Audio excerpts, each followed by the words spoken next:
یہ گا کہ high court نے فیصلہ دے دیا تھا کہ الیکشن کمیشن اس پر ہدایات جاری کی گئی تھی، تو آج آپ کی سماعت تھی، کیا ہوا اس پہ؟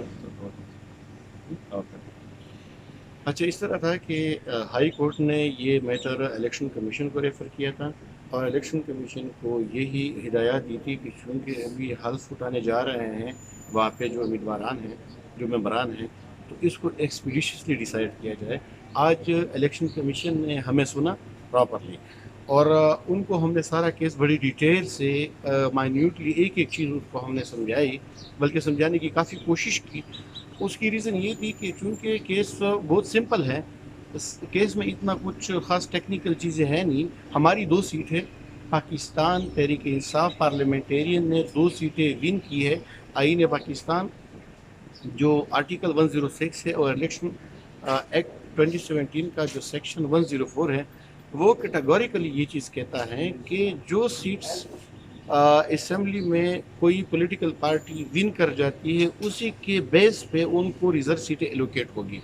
اب ہم نے 2 سیٹیں ون کی ہے، ہماری استدعا الیکشن کمیشن سے یہ تھی کہ اسی بیسس پہ، اسی پروپورشنلٹی کے بیسس پہ ہمیں سیٹیں دی جائے، ریزرو سیٹیں، جو کہ ہماری 3 ویمن کی بنتی ہے، 1 مائنارٹی کی بنتی ہے۔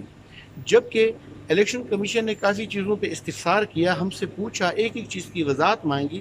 پھر ہم نے انہوں نے کہا کہ جو 4 مارچ کا جو نوٹیفیکیشن ہے اس میں تو ایک ہی جو کینڈیڈیٹ ہے، ایک ہی ممبر ہے آپ کا۔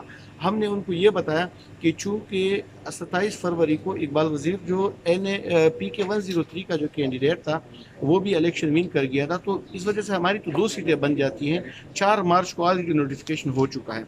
تو بڑی ڈیٹیل کے ساتھ آرگومنٹیشن کے بعد الیکشن کمیشن نے ہمیں پیشنٹ ہیئرنگ دی، اور پھر کہہ دیا کہ انشاءاللہ ہم اس پہ آرڈر کرتے ہیں۔ باقی جو پارٹی کے مرکزی جنرل سیکرٹری حبیب نور اور رضائی صاحب وہ اس حوالے سے آپ کو بتائیں گے۔ جس طرح ہمارے لائر نے تفصیل سے بات کی ہے، تو انشاءاللہ ہمیں تو پورا یقین ہے کہ الیکشن کمیشن سے ہمیں انصاف ملیں گے۔